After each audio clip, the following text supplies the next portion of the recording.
NTBC Weather Update. Ang ulat panahon ay hatid ng Ministry of Science and Technology BOM na pinamumunuan ni Minister at Member of Parliament Bayling Mantawil.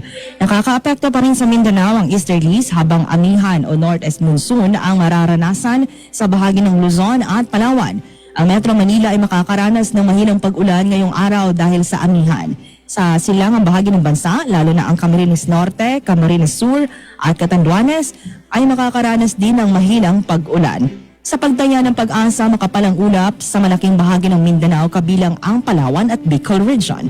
Posible ang pulupulong pag-ulan sa mga lalawigan ng Sarangani, South Cotabato, Sultan Kudarat, Maguindanao del Sur at Maguindanao del Norte, pati na sa North Cotabato sa dakong hapon o gabi.